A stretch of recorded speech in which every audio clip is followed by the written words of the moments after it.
the United States was never supposed to exist. Not as a nation, not us. Ani there. Not as a challenge to the most powerful empire on Earth. In the early 1600s, the eastern edge of North America was not America at all. It was a distant frontier, wild, unpredictable, and already home to millions of indigenous people with ancient histories. Two European empires.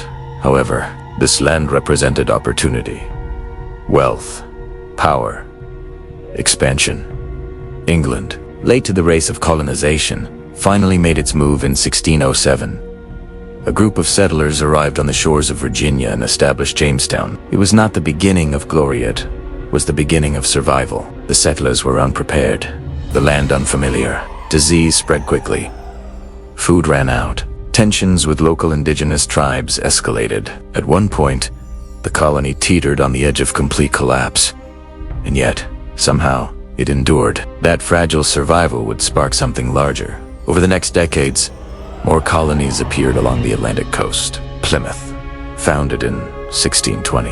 Massachusetts Bay, built on a vision of a moral society. Maryland, Pennsylvania.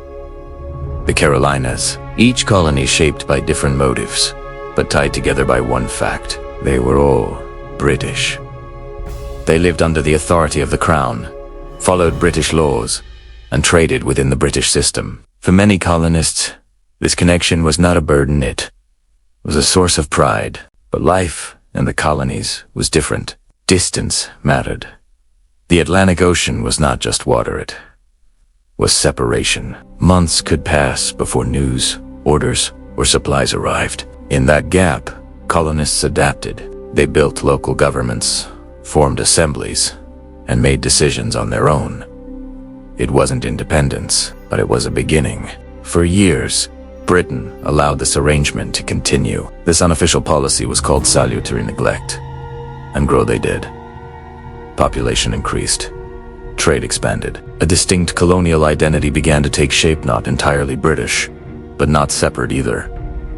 Then came the war that changed everything, the 7 Years' War. In North America, it was called the French and Indian War. Britain won, but victory came with a cost. War had drained the empire's finances. Debt piled high. British leaders faced a problem and they believed they had a solution. The colonies, the war had been fought to defend colonial interests. It was only fair that the colonies contribute to the cost. New taxes were introduced, the Sugar Act, the Stamp Act, duties on everyday goods. To British officials, these were reasonable. To the colonists, they felt like something else entirely. Control, it wasn't just about money, it was about power. They had no representatives in Parliament. And so, a phrase began to spread. No taxation without representation. It was discussed, debated, written in pamphlets, and spoken in assemblies. Beneath those words was something deeper, a growing sense that the relationship was changing. Tensions escalated. Protests broke out. British goods were boycotted. Each new policy tightened the pressure. British troops were sent to maintain order. Their presence was a constant reminder that authority came from across the ocean. And then, in 1770, everything snapped in Boston. Words turned to shoves. Shoves turned to chaos. And then, shots were fired. When the smoke cleared, 5 colonists lay dead. The Boston Massacre was a turning point. Too many colonists, it was proof that their rights and their lives were no longer safe. Fear turned into anger. Anger began to harden into resolve. Many colonists still saw themselves as British citizens, deserving of the same rights as those in England. They didn't want to break a oath. They wanted fairness, recognition, respect. But history has a way of accelerating when pressure builds. And the pressure was far from over, because what came next would push the colonies closer to a line they could no longer ignore. A line between loyalty and rebellion. The line between loyalty and rebellion is rarely clear until someone crosses it. By the early 1770s, the American colonies were no longer simply frustrated, they were restless. Years of taxation, military presence, and political tension had created an atmosphere where even small decisions carried enormous weight. And then came tea. In 1773, the British Parliament passed the Tea Act, On paper, it seemed harmless, even beneficial. It lowered the price of tea by allowing the struggling East India Company to sell directly to the colonies. But the colonists saw something deeper. This wasn't about cheaper tea. It was about control. By accepting the tea, they would be accepting Parliament's right to tax them without representation, and for money.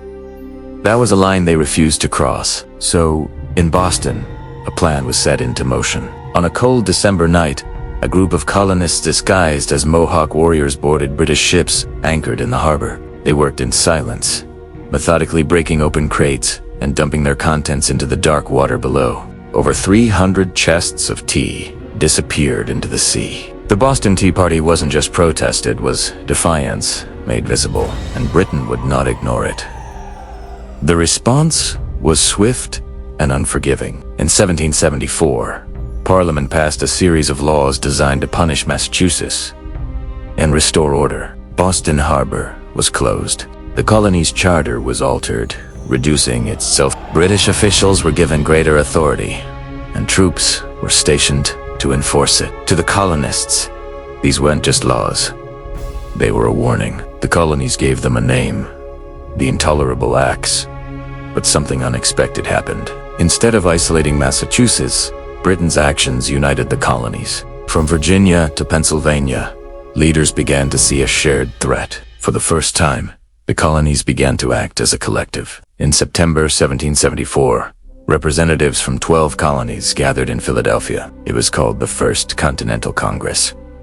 This was a moment unlike any before. Men from different regions, with different interests, came together to discuss how to respond to British authority. The Congress did not declare independence, not yet. Instead, they organized resistance. They agreed to boycott British goods. It was a bold step, but still a cautious one, because even now, many colonists were not ready for war. But war was already moving toward them. In April 1775, British troops were ordered to march from Boston to Lexington and Concord. Their mission was simple: seize colonial weapons and arrest key leaders. What they didn't expect was resistance. As the troops advanced, word spread quickly. Riders carried warnings through the countryside. Local militias prepared themselves, and in Lexington, just as dawn broke, the two sides met. No one knows who fired the first shot, but it didn't matter. The skirmish at Lexington was brief, but it marked the beginning of something much larger. The British continued to Concord, where they encountered stronger resistance. As they retreated, colonial forces harassed them along the way. The American Revolutionary War had started not with a declaration, but with a spark. At first, the colonies were unprepared. They had no unified army, no central command, and limited resources. In May 1775, the Second Continental Congress convened. This time, the stakes were higher. One of their first actions was to create a continental army. And to lead it, they chose a man who would become central to the struggle. Washington was not an obvious choice for everyone, but he carried himself with quiet authority and a willingness to endure hardship. Meanwhile, the conflict deepened. In June 1775, colonial forces clashed with British troops in the Battle of Bunker Hill. Technically, the British won, but at a heavy cost. The colonists had proven they could stand and fight against the Empire's army. In a final attempt at reconciliation, the Congress sent the Olive Branch petition to King George III.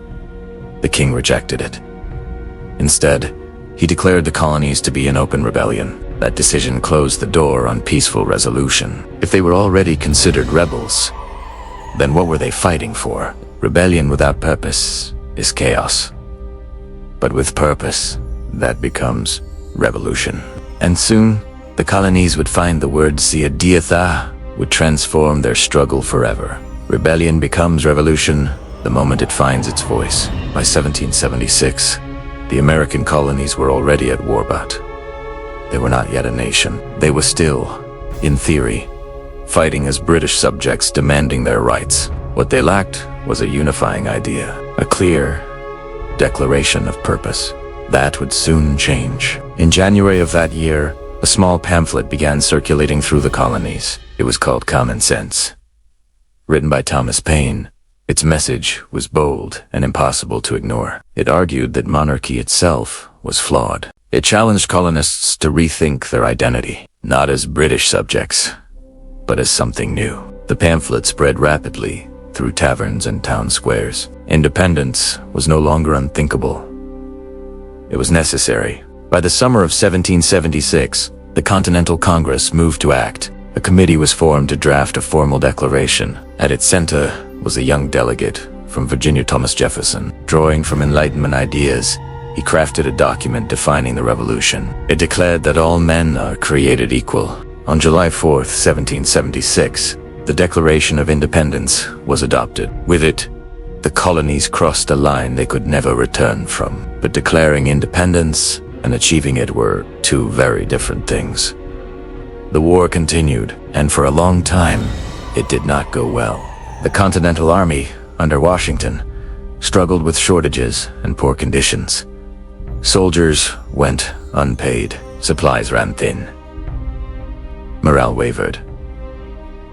Winters were especially brutal. At Valley Forge, thousands of soldiers endured freezing temperatures, hunger, and disease. Many died, not in battle but in survival. And yet, the army held together because this war had become a fight for an idea. Washington knew that, as long as the army survived, the revolution survived. Then, in 1777, the tide began to turn at Saratoga. It was a signal to the world. Across the Atlantic, France saw an opportunity to weaken the British Empire and formally allied with the Americans.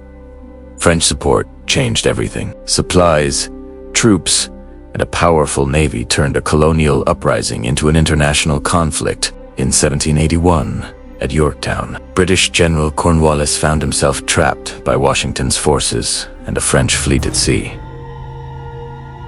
After weeks of siege, Cornwallis surrendered. It was the decisive moment. The war, for all practical purposes, was over. In 1783, the Treaty of Paris was signed. Britain formally recognized the independence of the United States. The impossible had happened, but victory raised a new challenge. Under the Articles of Confederation, the national government was too weak to maintain order. In 1787, leaders gathered in Philadelphia to build a structure. What they created was the United States Constitution. It established a federal system with 3 branches. It was an experiment to turn revolutionary ideals into a functioning reality. In 1789, George Washington became the first president. The transition from colonies to country was complete, but the story doesn't end there. The United States remains a work in progress. Its ideals, liberty, and equality have been tested and redefined over time. A nation born not from certainty but from courage, and its existence would go on to reshape the world.